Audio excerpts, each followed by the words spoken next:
Ah, December, the Christmas season, a time of fun, snowmen, and advent calendars that boil down to free chocolate just before breakfast. But Christmas also brings a tug to me, like something's dragging me back to open that one present hidden deep in the basement. The present that on that one faithful Christmas week would change everything. Me, Tattletail. Me love you. Tattletail is probably my favorite Christmas game. That may seem like an insane take, but here I am watching Nightmare Before Christmas, so that's just who I am. Tattletail took the internet by storm 8 years ago. It had everything, and to this day is still a better game than like half a Mascot horror has to offer. Then, after dropping a single DLC, the game would just vanish into thin air. And if you're like me, I'm sure you're just as curious about what happened. Especially since there was a recent YouTube's plush that could potentially mean something's around the corner. Maybe. Hopefully. Okay, enough chit chat. You know what Tattletail is. This rip-off Furby that relentlessly hounds you to feed it, charge it, and groom it to its liking while you get stalked by its mama. That sounds really bad said out loud. This clip is definitely not gonna haunt me in 2 years. Tattletail released at a very important time for Mascot horror. The genre was only just starting to become really popular. FNAF was moving into its third year with Sister Location, Bendy wasn't even a demo at this point, and the genre was still something brand new and refreshing, which is why I think Tattletail is stuck in our brains for so long. So without any further ado, let's find out why. And to do so, we need to start right at the beginning.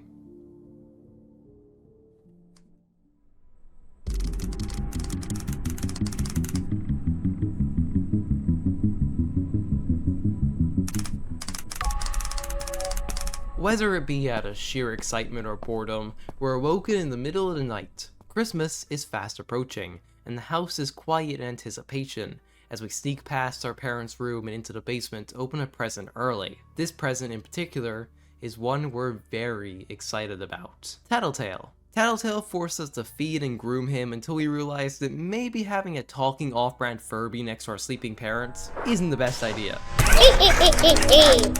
So we sneak back downstairs, wrap him up, and on our way back upstairs, the phone goes off. Answering it leads to this. So we just move on past it and go to bed, planning to sneak down again the next night.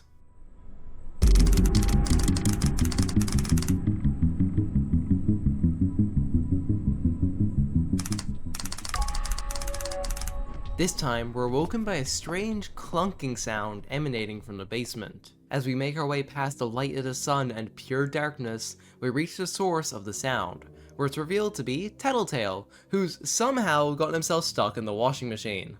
This time he needs to be recharged and wants to play, forcing us to knock over a vase which kills the lights. Luckily, we find probably the worst flashlight in existence, and make our way back into the main room.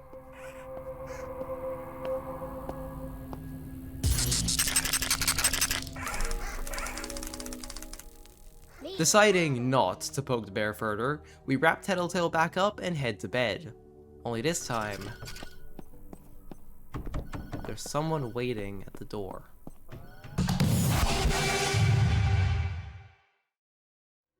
These first 2 nights do a great job of setting the stage and establish a couple of overarching mysteries for the game. Despite how short it is, Tattletail's intro has a great hook. A simple misdemeanor of peeking at a Christmas present has turned into someone watching us from the dark, a knocking on the door just begging to be let in, but one question looms above the rest. We've been making an awful lot of noise, so you begin to wonder, where are our parents?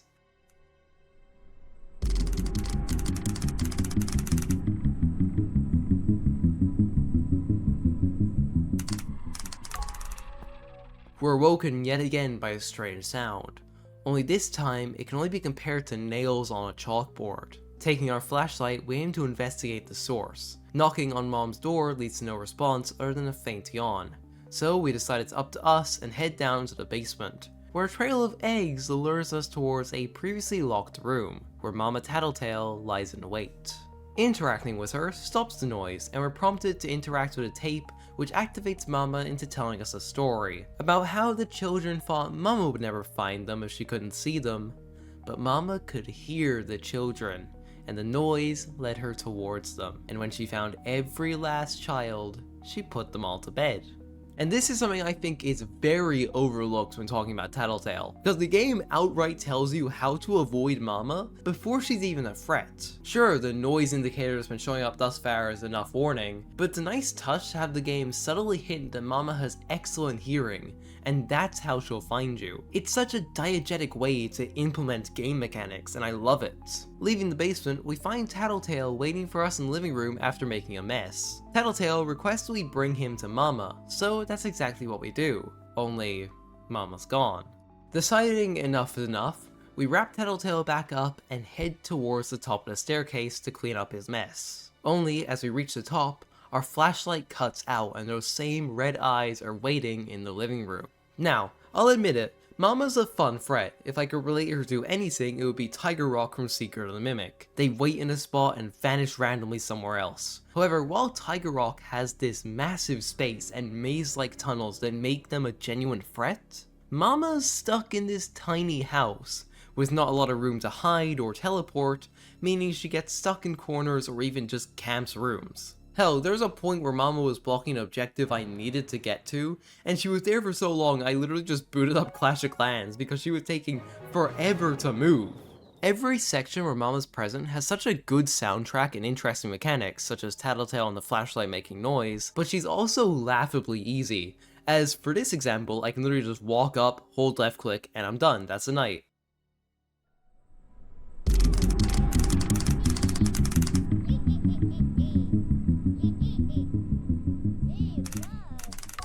We're woken to Tattletail chittering nearby as we exit out to the garage to see not one, but two Tattletails waiting for us. Here, Tattletail forces us to play hide and seek. The other Tattletail will hide, and we have to survive against Mama for increasing lengths of time until we can find them. Now, this would be laughably easy if it was just this, but as I mentioned earlier, Tattletail and the flashlight both make noise, and if that wasn't hard enough, Tattletail needs the light on in order to, you know, not start screaming. This can be circumvented with the golden flashlight from the good ending, but on a first playthrough it makes for a fun challenge battling all of Tattletail's needs while making as little noise as possible to avoid Mama. My complaints once again stem from how Mama functions. She disables your flashlight, and for an extended period of time might I add, which forces you to make so much noise, and her teleportation is once again inconsistent and forces you into effectively unwinnable situations. Like, she's right there, I have no light, Tattletail screaming, and I die. What am I meant to do? At one point, while Tattletail's friend goes to hide, we very clearly hear them talking to Mama through the walls, and we learn that they're hiding in our parents' room. Opening the door gets you jump scared, obviously, and increasing the brightness doesn't really show anything else, but it's interesting and terrifying that despite hearing our parents sleep, Mama's able to just sneak in there and watch over them without us knowing. I like to think that this is where Mama goes when she's not actively hunting the player, watching our parents and waiting for any slip up or chance to kill them. This is further helped as when we find Tattletail's friend in the basement, we're given a VHS tape which will become very relevant later, but for now this tape seems to be a commercial for Tattletail itself. That is, until the toys go on a rampage, killing the employees and hiding the bodies in plain sight or in bags, as they disappear from set, leading to Mama becoming a banned toy. But that's all for this night, so let's head on to one final night.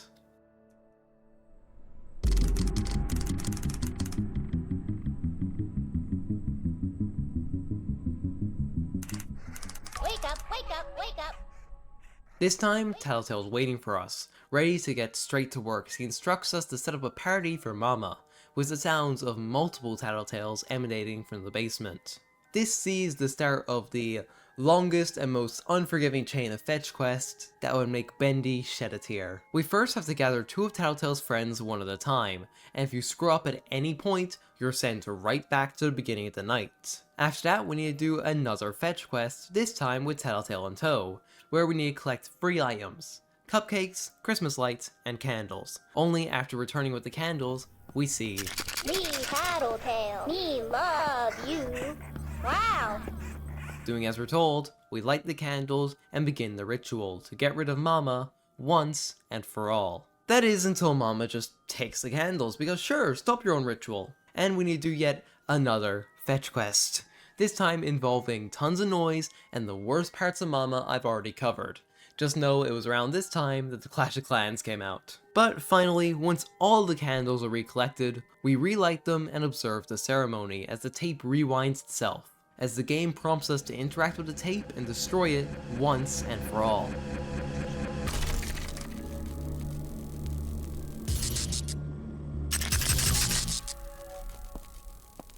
With nothing more to do, and no sign of Tattletail or Mama, we make our way back to bed, ready in anticipation for Christmas Day.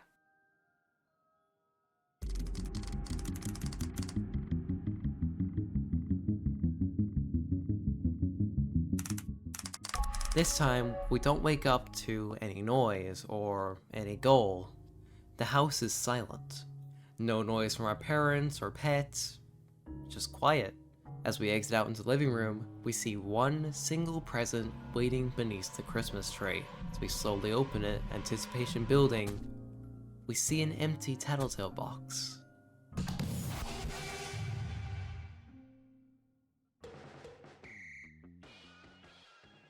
This is obviously the bad ending. To get the good ending, you need to collect all 22 eggs across each level. Doing so brings us back to Christmas Day. Only this time, Tattletail's waiting inside the box, giving us both his tag and the golden flashlight, which has a much longer battery life compared to the green one. And the game now ends with us waking up our parents, ready to celebrate Christmas with no more Mama. Now that's pretty much it for the main gameplay of Tattletail, so before we go into the Kaleidoscope DLC, let's talk about all the secrets I found while playing.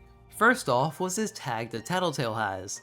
I knew this couldn't be just for nothing, I'm too well trained for that, so I took a closer look, and found this code written on the side. Taking it and plugging it into the VHS tape shows this scene of Mama standing in front of a Waygetter sign, and the screens around her signaling to abort. For those not in the loop, because I haven't mentioned it, Waygetter is the company behind Tattletail. This serves no other purpose other than lore. And remember that phone call from night 1? Well, if you actually ignore it up until the final night, and then answer, you're gonna hear this call.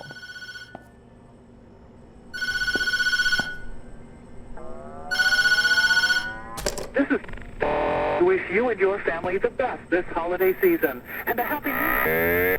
Information, call 1-800-21 Happy Holidays. Oh my god, lore, can you believe it? Yet this also means effectively nothing. The last thing I found was on the Waygetter website, which besides holding a trailer for the game and the credits, hides something in its source. Wait, oh, telling you to subscribe! You should do that! Oh yeah, also in the source code there's this massive eye telling us to stay away from the kaleidoscope, which nicely segues into us doing the exact opposite. As we start back on...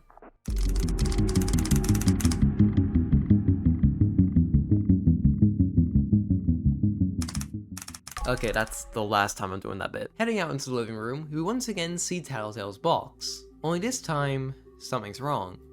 His eyes are green and his voice is dead and blunt. We try playing with him for a bit like there's nothing wrong, but then we hear a knock on the door, and investigating leads to a lone package on our doorstep, containing a letter.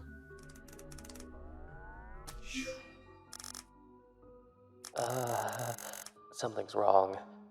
Tattletail wasn't like this. This isn't how it happened at all. Stay calm. Just try to remember what happened the night before Christmas. We're then transported back to our memory of the 24th, back to the ritual. Only it's been replaced with a tea party where everyone's forgiving each other. And it's then when another letter appears.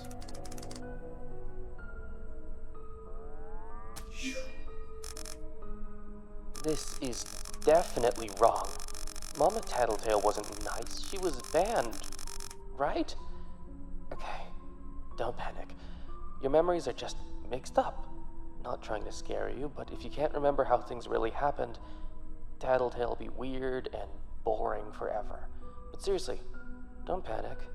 Let's just go back another night. December 23rd is also wrong. Things are very different. Tattletail's waiting for us on the dresser, and Mama's comforting the yellow Tattletail. My egg is gone. Don't cry, Butternut. Eventually, we find the suspect, the blue Tattletail, hiding in the garage with the egg they stole containing another note. Uh-oh. Your memories are becoming weirdly, cute. Look, memories are like VHS tapes. Every time you play them, they get a little fuzzier. Worse yet, with the right trigger, someone can record over them. I think somebody recorded over Christmas 1998. We find ourselves on the 22nd, investigating the grinding noise once more as we turn the corner. Let's tell a joke. Knock knock. Banana.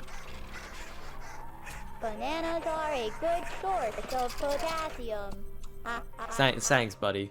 Anyway, this time we follow ketchup bottles to find Mama just bugging out in the corner. Interacting with her caused the lights to go out and we make it to the living room, only to see Mama and the other Tattletails surrounding a note. Okay, something's seriously wrong here. Okay, this is all wrong. Someone has tampered with this memory too. There is a place you can find what's changing your memory, but it's really dangerous. It's called the Kaleidoscope. We're going to avoid it at all costs. Alright, one last chance. We head down to the basement to investigate the clunking noise, only it's not Tattletail's fault, it's just the washing. And the vase? The other Tattletails already broke it and worked with Mama to fix it. No, we need to set things right, as we shatter the vase only to find another note. Oh boy. We have one last chance to get things right. If Tattletail still isn't normal on December 20th, you may have to use the Kaleidoscope. It's where all memories are stored. One on top of the other, good and bad, real and imagined. You might find what you're looking for, but there's a price. The more time you spend down there, the more things will change. Forever. The worst part is, I can't even promise it will work. Okay, one last chance. Come on, Tattletail, and nope. Still green. And there's a package. Alright, what's the plan?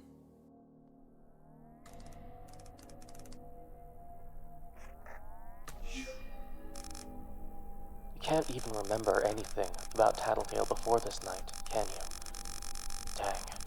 Okay, here are your options. You can go through that door and visit the Kaleidoscope. You might find whatever changed your memories and bring back what really happened Christmas 1998.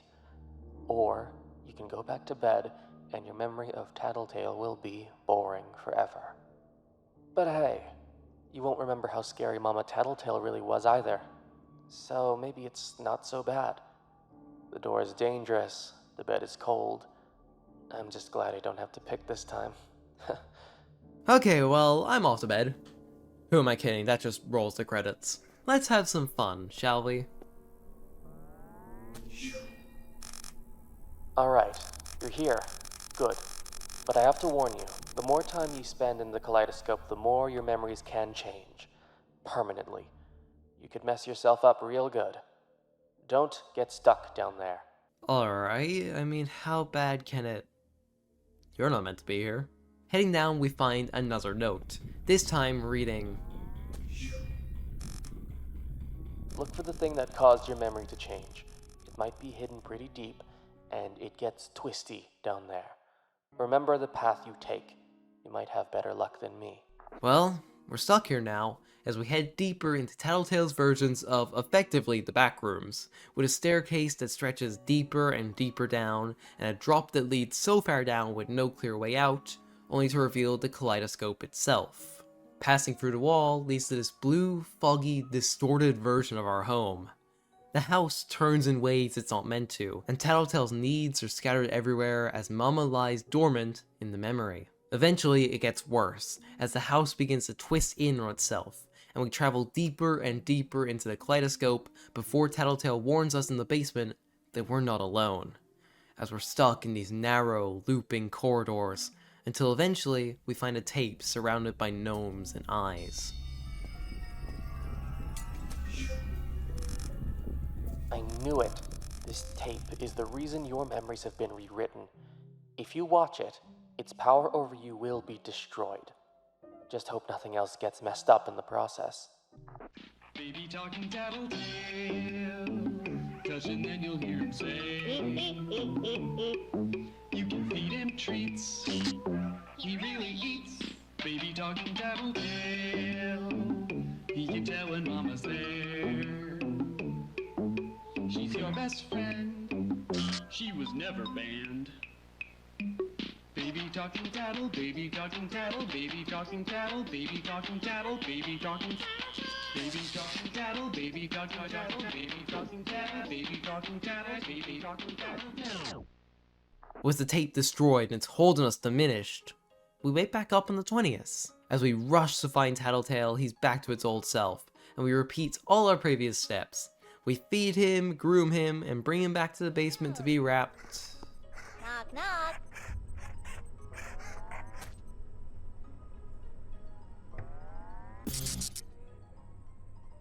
Aren't you forgetting someone? We never left the Kaleidoscope.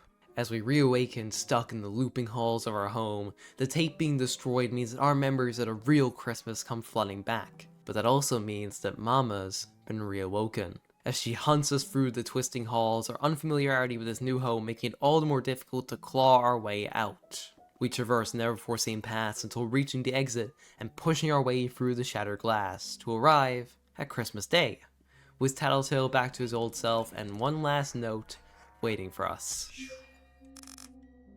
Wow, I'm impressed. You did a lot better than I did. Hopefully your memories didn't get too mixed up down there. Never hurts to check if anything's changed. Say hi to Tattletail for me. Until next time. Aren't you forgetting someone?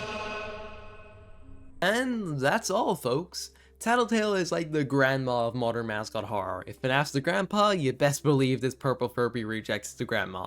The main game, while visually fun and having a straightforward and entertaining story, lacks heavily in gameplay for both fun and variety. But I still had just a great time revisiting it. Believe it or not, the Kaleidoscope was actually semi-new content to me.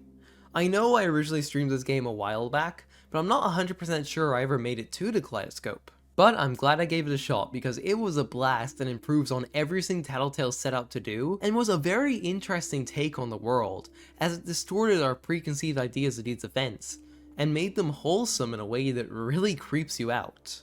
Tattletail is something I find myself returning to often, and I'm glad to see that a lot of people still hold the game in such high regard. Especially since it was made just a few years before the mascot horror boom, and you can really see the amount of love and passion that went into making Tattletail something really unique and intriguing without spamming MatPat on Twitter to solve their game. But with that said, I've been Core, shout out to Blanky for being the Kaleidoscope guy, and I'll see you in whatever I make next. Bye bye!